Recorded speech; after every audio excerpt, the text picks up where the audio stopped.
unabashed, the most unpredictable, becomes a headline, the most volatile, outrageous behavior, unsubstantiated narratives, a battle of personalities. Welcome to Grant Tamasha. I'm your host, Milan of the Carnegie Endowment for International Peace. 2 weeks ago, the Modi government announced a series of economic measures intended to get the Indian economy back on track after the country's prolonged lockdown in the wake of the COVID-19 crisis. Over 5 days, the finance minister addressed a series of daily press conferences in which she outlined the government's plan of action to assist the country's poorest citizens, reform the country's regulatory framework, and stimulate new investment. To help us understand these latest moves, I'm joined this week by Roshan Kishore, data and political economy editor at the Hindustan Times. Roshan joins me on the phone from Philadelphia, where he is on a fellowship at the Center for the Advanced Study of India, CASI, at the University of Pennsylvania. Roshan, good to have you back. Hi, Milan. It's nice to be back. So let me begin by talking a little bit about you. You took a leave from your day job at the Hindustan Times to pursue this fellowship at CASI. Little did you know that shortly after you would end up in the United States, the whole world would be thrown into disarray thanks to COVID. Tell us a little bit about how the lockdown has been for you and how have you managed to kind of keep yourself busy? At the outset, let me express my gratitude to people at CASI because they've been extremely nice to me in what has other been a very crisis-ridden time. The idea of taking this fellowship, was at least 3/4 of the time to read a lot more than I knew. I've been a student of economics, but I wanted to read more about politics, history, sociology, India's constitutional history, etc. So that way, the lockdown has been a blessing of sorts. Now, of course, and there were no distractions. It would have been great if, I could actually meet, other people, academics, at Penn, outside Penn. That unfortunately didn't happen. But given the circumstances, I'm pretty happy with how I fared in the last 3 months. It'll be 3 months on the 29th. So, for those of us who follow you on social media, we've been treated to what seems like daily, sometimes even multiple times a day, updates on the new books that you're reading during quarantine. Tell us a little bit how you chose these books. I think you grabbed a stash right before the Penn Library closed. What are some of your favorite titles so far? Like I said, Milan, I've been a journalist for 5 years now. And, I joined the newsroom in 2015 when the Modi government was just finishing a year in power. And these have been very interesting times for India. They've also been very polarizing times for India. And, I have a past where I've studied economics and I've also, associated with left activism in my university, Jawaharlal Nehru University, which has also been in a lot of news in India. So, we have been answering questions on a day-to-day basis. Which election, what happens, why 2019 went the way it went ultimately. And I was increasingly coming to the conclusion that my training as an economist was not enough to explain the world around us. And so the idea was to do some basic reading. 3 months is not time enough to cover a lot of ground in social sciences. Indian social sciences is a very rich literature. But I had some titles in mind. More than titles, I had academics in mind whose works I wanted to acquaint myself with. For example, one of the first things I read was Granville Austin because it is considered to be the book on India's constitution making process. I read history, I read about political science, I've read some books on American politics also. But if you ask me to choose 2 books, I think the first would be, Devesh Kapoor's book on democracy, diaspora and development. Devesh probably wrote this book with a different set of considerations in mind because the focus of the argument is how, things develop when people move out. But if you look at it politically, it leaves a very interesting question because at a time when the best of the lot actually migrates out from what we call India's hinterlands, who takes care of an alternative politics which we should be expecting today? It's a fascinating question to me. This question goes much beyond development or economic growth or anything else. The other, and it's more the intellectual than the book I would like to recommend is, I read Sudipto Kaviraj's, India as an Imaginary Institution. And, Sudipto is probably more, ideologically closer to my leanings, and he's definitely evolved. But I think it's a fascinating account of, how he sees India as it has evolved, and some of the theoretical debates and the insights he brings to the table. And, one of the things he says that no matter how correct a political position is, it doesn't mean that it'll automatically have political traction also. I think that is the question we are facing in India today. So it's been a very enriching experience. And once you start reading, that's the good thing about doing academic reading. Once you start reading, you always have the bibliography and the footnotes to sort of read more and more and more. And people like you, Amit Ahuja, other people have been very helpful in suggesting readings to me. Nilan back in Delhi was always very good to suggest readings to me. So I'm really happy with what I've been able to achieve. It's been a bit surreal, I think, for all of us who were, sort of watching from our homes the way in which the world is struggling with the human cost of the pandemic. It must be, in some ways, even more surreal for you. This is not only your first time visiting the United States, but you're also so far away from home for a prolonged period. I feel like the last 2 months feel like an eternity. Tell us what it's been like personally to kind of watch India encounter the coronavirus story from afar. Well, if we look at the numbers and the reporting from India, it looks like the worst is only beginning in India now, because cases are increasing at a very fast pace. Bigger cities are in a really bad shape. And because we have had an economic lockdown for more than 2 months now, I think there's no other way but to open. So things will really get bad from here. Personally, yes. There's been a lot of anxiety. Sharanya, my wife, was supposed to join me. We were initially disappointed that she's not coming, but now both of us are happy that she actually did not come here. And it looks like I'm going to be stuck here for some time because there are no commercial flights operating right now. If I look beyond these things, it has also been a very interesting time because, back home, Sharanya is, doing her, she's also a journalist, so there's no dearth of work to be done. I've also been locked up in my apartment and I've been working. But, working from home and working for home in the US and the India are probably very different things. For example, in the US, nobody would probably complain that their domestic helps are not coming. Whereas, in India, I think it's the case for everybody. Back home, we're so dependent on cheap labor that our lives have really gone for a toss. That is not the case here. Whereas, in a country like, US, probably, restaurants, their waiters, their staff, they probably, suffering much more than people would be in the US. So, there are differences, but I think there are similarities also. And the economic pain, no matter where you are, whether here or in India, I think has been immense. And, the health anxieties will only climb in India as far as I can see. Let me actually turn now to this economic pain. I want to ask you about India's economic response to COVID-19, but let me start actually by going back a little bit in time and asking you about the economic situation that prevailed before the pandemic struck, right? I think you can make a pretty convincing case that this crisis is hitting much, much harder because the Indian economy was in any case not firing on all four cylinders even before COVID-19 came on the scene, right? So take us back, if you would, to the pre-COVID era.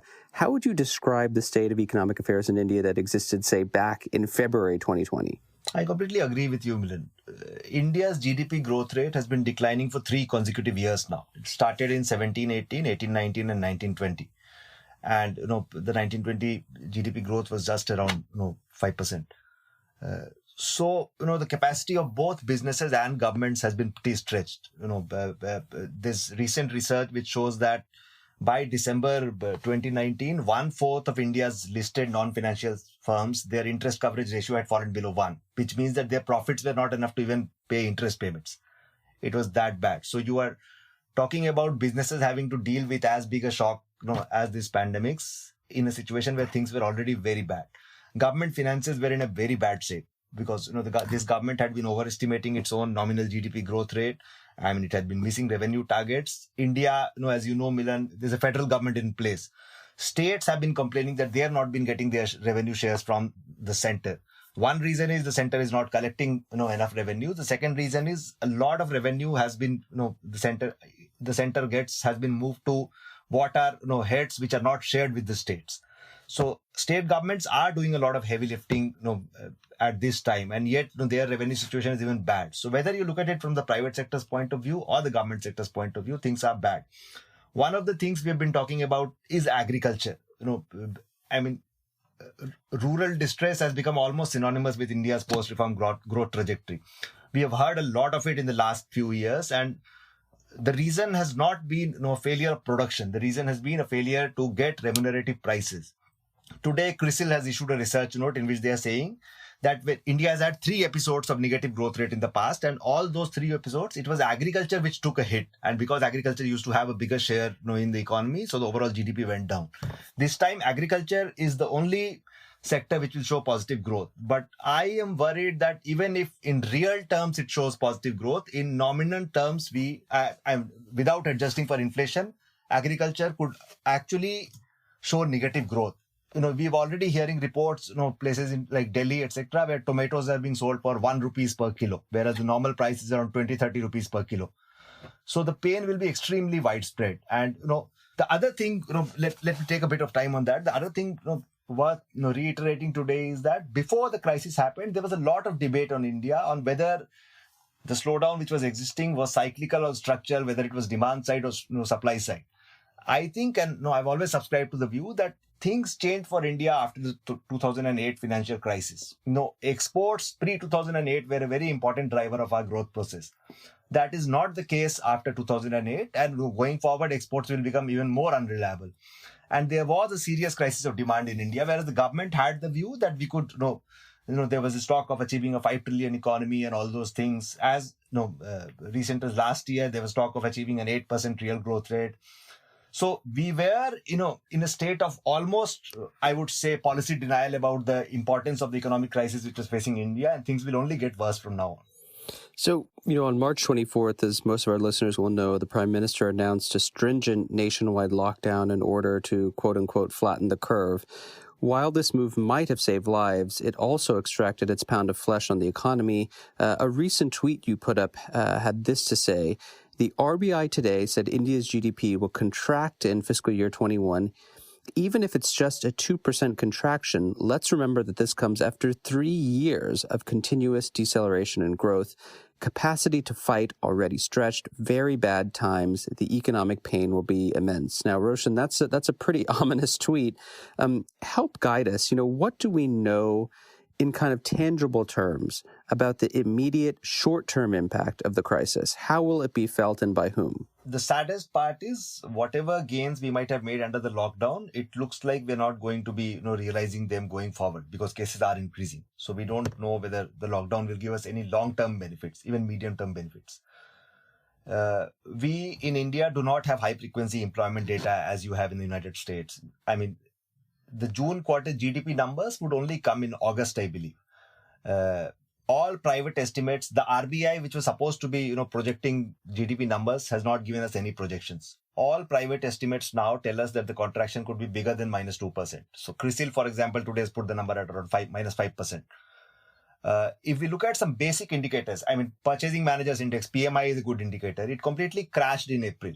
For services, it was 5. For services, it was 23. For manufacturing, it was 5. Anything below 50 is contraction. I was looking at credit card spending data, and we only have data until March, where only the last week was spent under the lockdown. Credit card growth, annual growth, spending growth in March is negative. Remember, Milan, even when demonetization happened, credit card spending growth was actually not negative. So we are looking at a huge contraction in demand, purchasing power probably.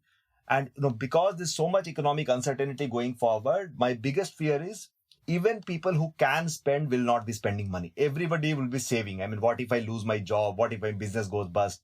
So unless there's reassurance from the government, and only the government can do it in this case, that we are going to be taking care of basics, we are going to be in charge of the economy, and that in my view requires admitting that the economy is in a bad shape, I think sentiment will only go downhill from here, and that will worsen the crisis which we have.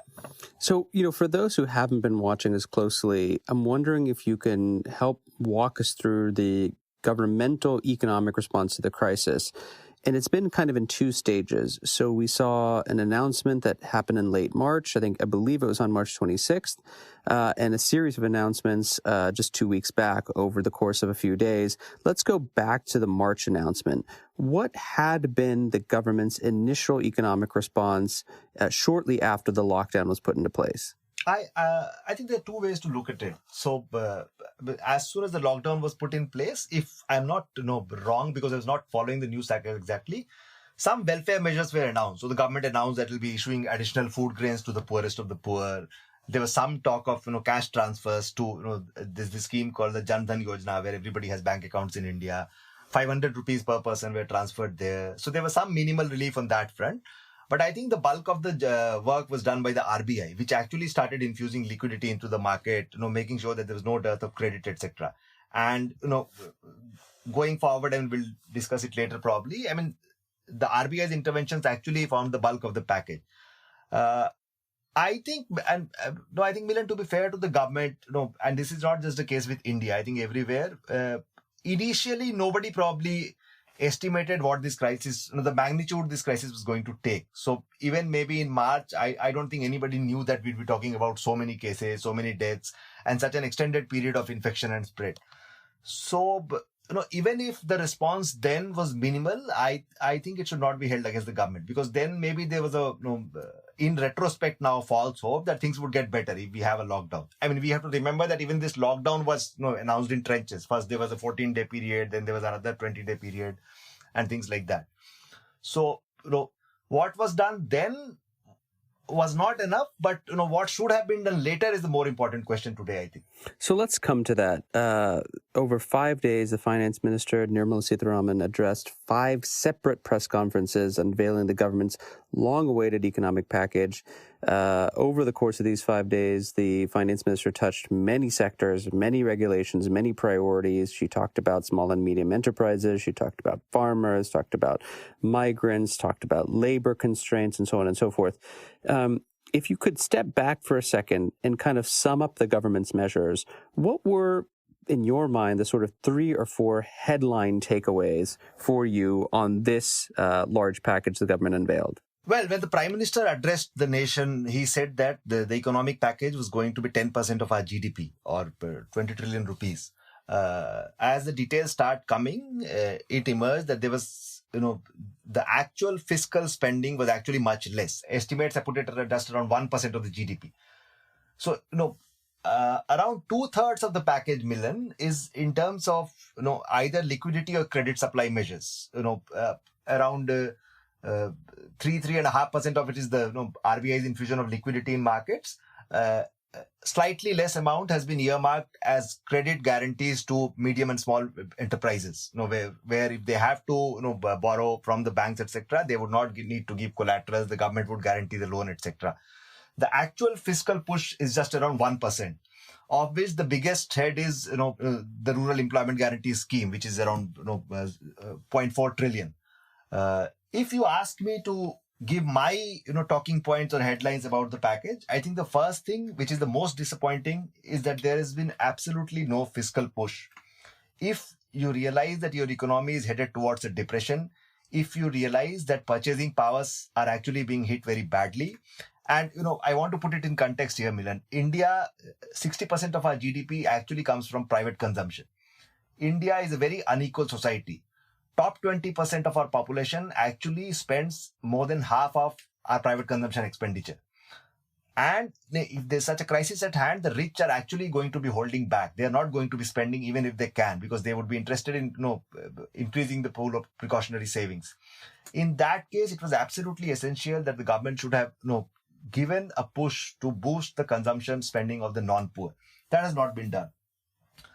So, unless you recognize the demand shock which is coming, I mean, this economic contraction which we are going to be facing will actually feed on itself, and it will actually take us in worse terrain. So that is the second most thing.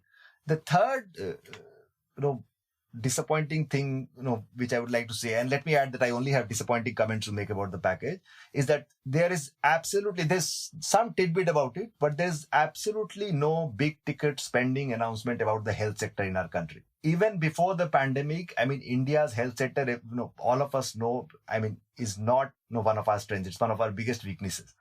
I mean, there is absolutely no public health infrastructure in our country. India, if you look at World Bank data, we rank among the highest in terms of out-of-pocket spending on health.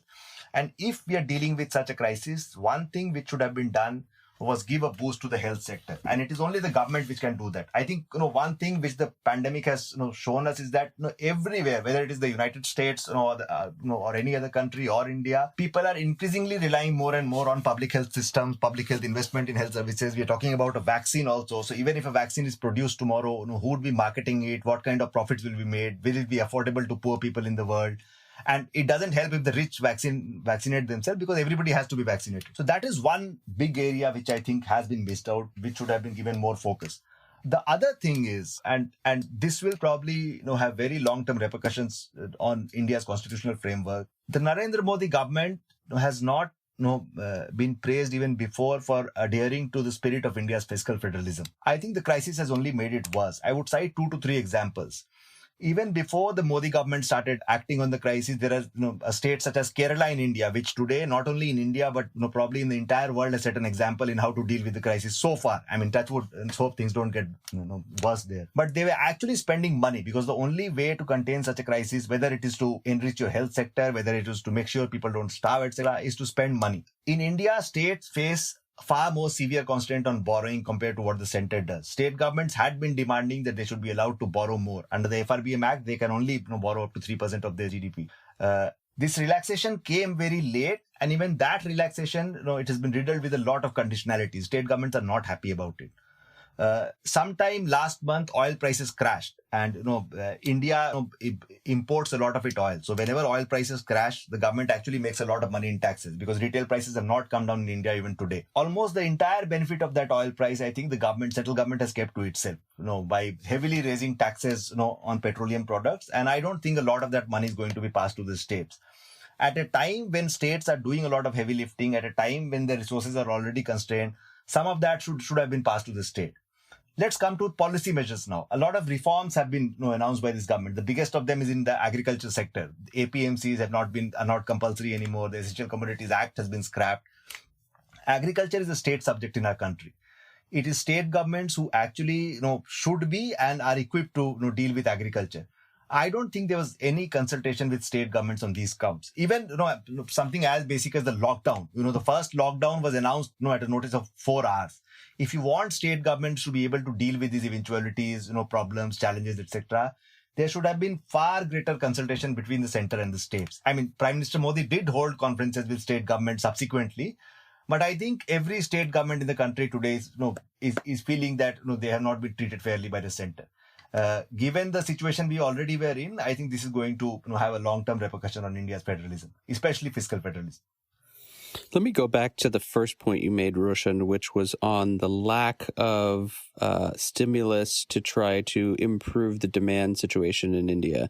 Now, a lot of economists have said India just simply does not have the fiscal headroom to do this. As you yourself pointed out in the first part of our conversation, given how bad government finances were in January and February of this year, that they simply have had to hold their fire, as it were, because they don't know how long this is going to go on for. They have limited fiscal space. And so do you have any sympathy for that argument that essentially the government announced this big package, but it primarily had to rely on the credit and liquidity side, maneuvers that the central bank could undertake, as opposed to the central government? There are 2 ways to look at it, Milan. I mean, the joke always is, in economics, that when there's a crisis, everybody becomes a Keynesian. This question, Hindustan Times in an interview actually asked Finance Minister Nirmala Sitharaman this question, that, one of the reasons of the center holding back on fiscal spending, did the fear of credit rating agency downgrades play a role? And I think the minister was bang on. She said, rating agencies downgrade you when you are the only one not going by the rules of the game. That is not the case in the world today, because everybody has been badly hit. I mean, from US to Japan to everybody. I mean, everybody has opened. In the US, I believe it's more than 10% of the GDP just on the fiscal thing. A lot of countries, country like Germany has actually done, far more.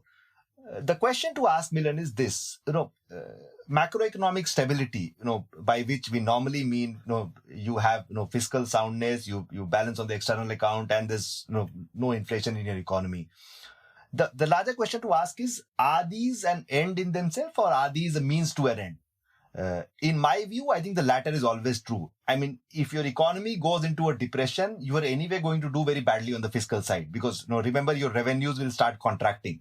So no matter what target you set, I mean, it is going to be difficult to achieve that. The other thing is, if this means that mass of your population has to suffer very badly, then what is the point? Because as long as the world doesn't come back to normal, I think the more important point, which is going to be, is to that that there is no large scale. I mean, there will be large scale pain, but you should avoid as much as you can. And B, if your labor is permanently scarred, which is what is happening in India, people have been walking thousands of kilometers. I think a lot of people by now do not even have enough money to eat. A lot of people who fall sick cannot even afford to get treatment. if you put all these things on one side and then say that, no, I'm not doing all these things, just because I want to be fiscally prudent, I think that's a bad idea in a democracy. Roshan, let me ask you a follow-up on the agricultural policy changes that the government announced. They include, as you had earlier alluded to, the deregulation of farm foods from the Essential Commodities Act. Farmers have also been allowed to sell their produce outside of government-regulated markets or mandis, what are known as the APMCs, Agricultural Produce Market Committees. I think I got that right. Many economists, including Ashok Gulati, who's arguably India's most well-known agricultural economist, have called this Indian agriculture's quote-unquote 1991 moment, harkening back to the liberalization. In a recent column for the Hindustan Times, you struck, I think, a much more pessimistic tone. Why might these measures not be as beneficial as some economists are anticipating? I'm sounding like the perpetual pessimist here. But I think that's a useful phrase to look at it. Is this India's 1991 moment in agriculture? What does 1991 signify for the Indian economy?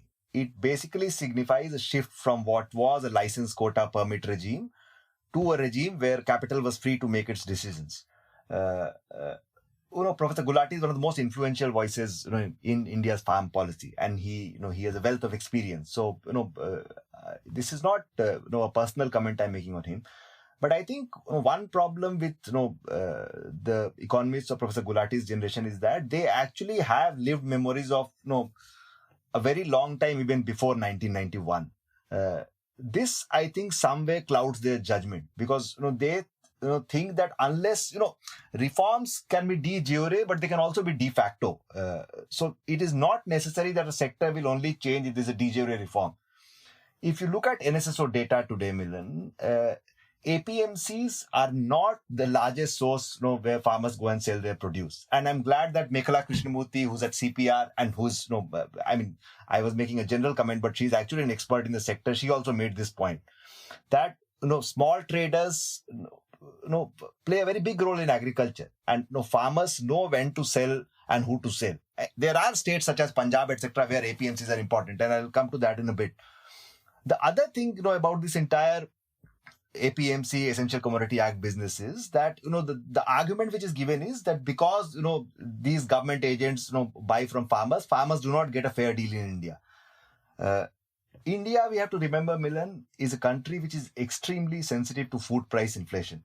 So, even when these reforms were announced, Ramesh Chand, who's another one of India's senior agricultural economists, who is a member of the Niti Aayog, the official policy think tank in India, he actually said that these reforms will be suspended once, vegetable prices show 100% inflation in a month and food prices show 50% inflation in a month. I looked at the data, and in the last 10 years, there have been more than 100 such instances. So if you're talking about a policy reform, which you have undone 100 times in 120 months, what kind of reform are we talking about? I can give it to you in writing that the day onion prices cross 100 rupees a kilo in India, this government or any other government will have to suspend these reforms. So, if at all, one accepts the argument that Indian food markets are repressed because of government intervention, I think there's a democratic reason for that. Indian food markets are repressed because the government, now and then has to step in when prices become high.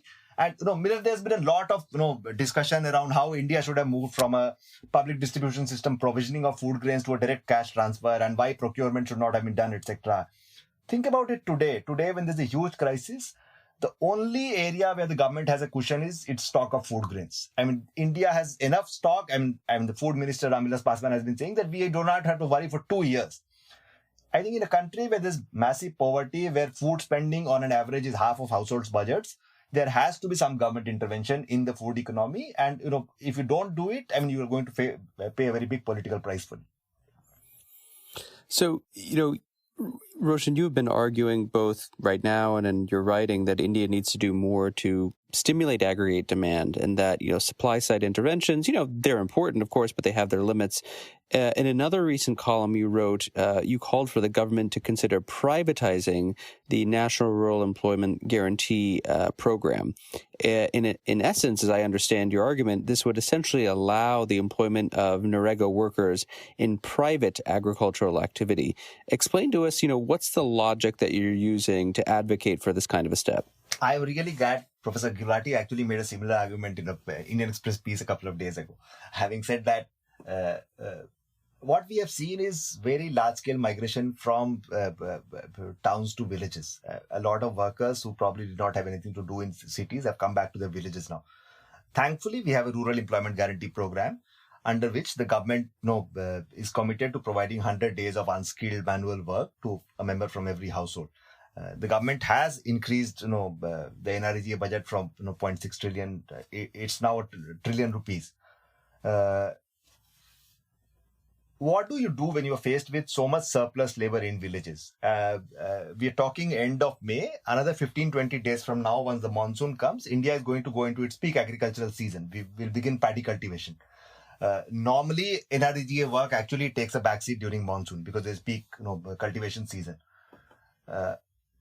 I think the challenge of providing so much work, for example, in Uttar Pradesh, Chief Minister Yogi Adityanath said that, we have been providing NREGA work to around 2 million people normally, and now we need to provide it to 5 million people. So you are seeing a more than doubling of supply as far as rural labor is concerned. What I suggested was that this labor could be employed into private cultivation, go work on private lands, private farmlands, and the government, and this will require some amount of policy thinking, the government should figure out a way that, because what the government is essentially doing now is giving labor subsidy to the farmers. And if you look at cost of cultivation data, hired labor actually, it has a very high share in cost of cultivation of important crops. For vegetables, is as much as 1/4. For a crop like paddy, it's almost 20%. So if the government can figure out a way of deducting that labor subsidy from the cost of the agricultural crops which are ultimately sold in the market, we would have achieved two objectives. One, this surplus labor would have, it will be easier to employ it in NREGA because, otherwise what you would have to do is you'd have to literally dig holes and keep filling them up, which will not be productive work exactly. It will also make sure that food prices become lower. And if you're talking about a poor person who's only making, say, 200 rupees in an NREGA program, if he or she has to spend 100 rupees of that money just buying food, only 100 is left for non-food demand. Whereas if you're able to bring, say, even vegetable prices down, in India's food security program, we don't give vegetables. And if the food spending actually goes down from, say, 100 rupees to 75 or 60 rupees per day, you have an additional 40 rupees to be spent on non-food items. And going forward, we are going to be needing a lot more of non-food demand if industrial activity, manufacturing, normal non-farm economic activity has to pick up even after the lockdown is lifted. So that is what I had in mind. I mean, it will require some polishing, but I still think it is an idea worth exploring. Let me end this conversation by asking you a tricky question about politics, since you follow both politics and economics.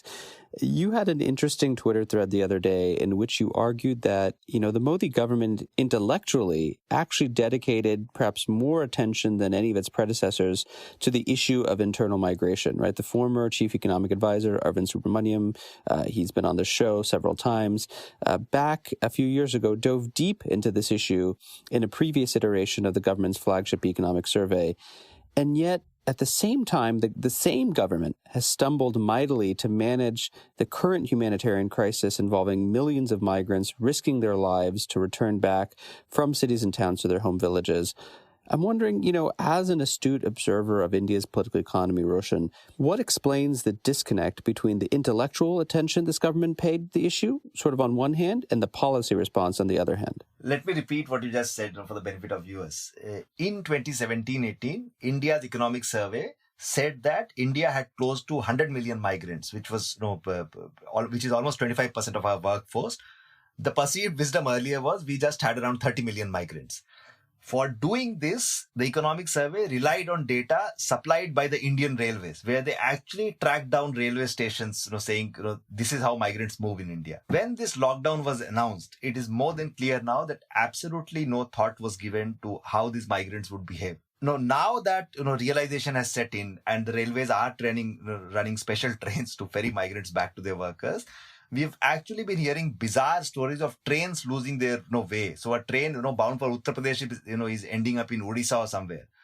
So how do we explain this? So there are two ways of looking at it. One is to just say that this government has absolutely no institutional memory. So when the decisions were being taken, there was absolutely nobody in the room who had read that survey, that chapter on migrants in the economic survey. That all of us know is very unlikely to be the case. Which brings me to what I think is the likely explanation.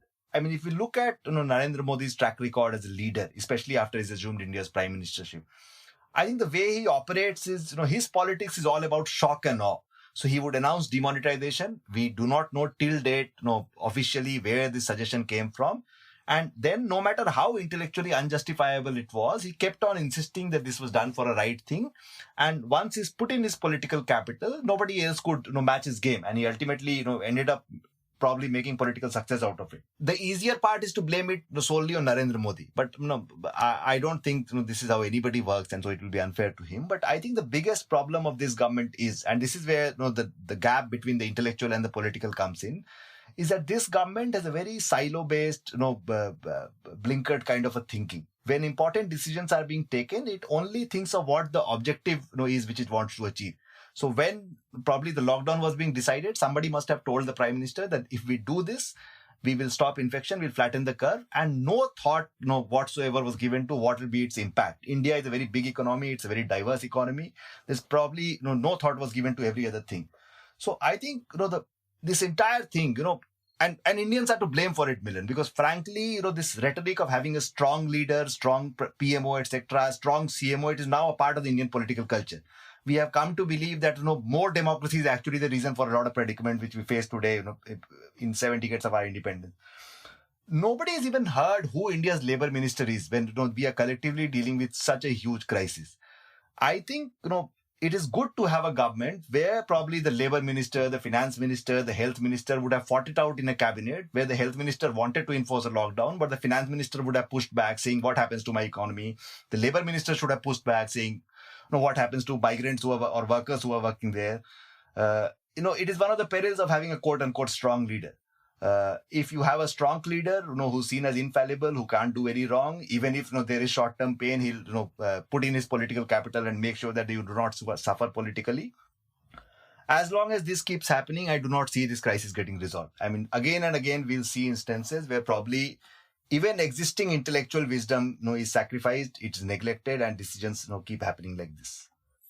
So on this issue of a desire for a strong leader, let me end with this final question about where Indian politics stands today. Now that the lockdown is being eased in many parts of the country, not uniformly, and of course it could be reimposed at some future date, especially if cases continue to increase. But given that the lockdown seems to be being curbed, do you see signs on the horizon that politics is coming back to life, that this kind of strong leader, this political hegemony, if you could call it that, the BJP exercises is being challenged by the opposition? Unfortunately, no. Because, Milan, I recently, read this book, by Ezra Klein, which is about American politics, why we are polarized. And I think he makes a very important point there. I think the ability of the BJP today, its political success is not because everybody loves the BJP. I think it is because the BJP is able to convince the people, at least a majority of people, that if you don't vote for us, and what comes to power is probably even worse than having us. In India, the BJP has played this game very successfully. And the problem with the opposition, whether it is the Congress party at the center or different parties at the level of the state, is that for them, they have not been able to move beyond criticizing Narendra Modi personally or Amit Shah personally.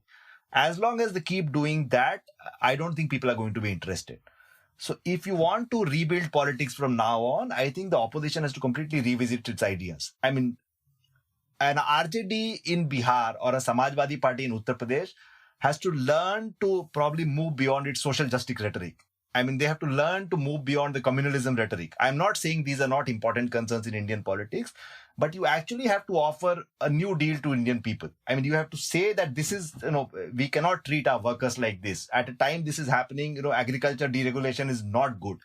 And remember, Milan, on a lot of things, both the Congress government and the BJP government are still on the same page. Something as basic as JAM. You wrote a piece, with Devesh Kapoor, on why today we need to forget about errors of wrong inclusion when doling out welfare benefits. I think, the entire JAM thing, the Jan Dhan accounts, Aadhaar, etc., it was Congress's brainchild.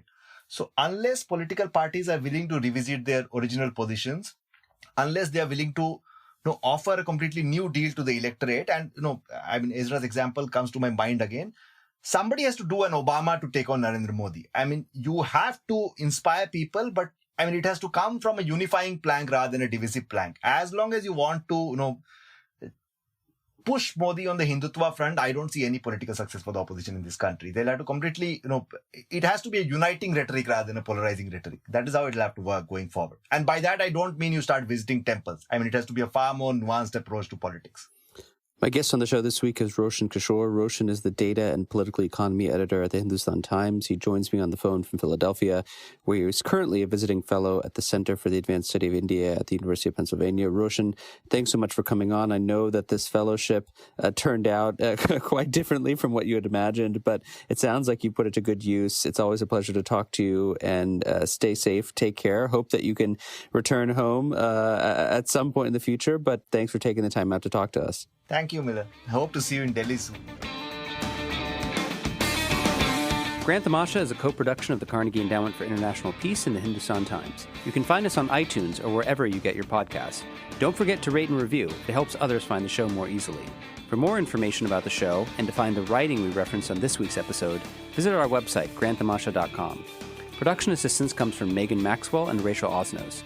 Tim Martin is our audio engineer, and Lauren Dueck is our executive producer. Thanks for listening, and see you next week.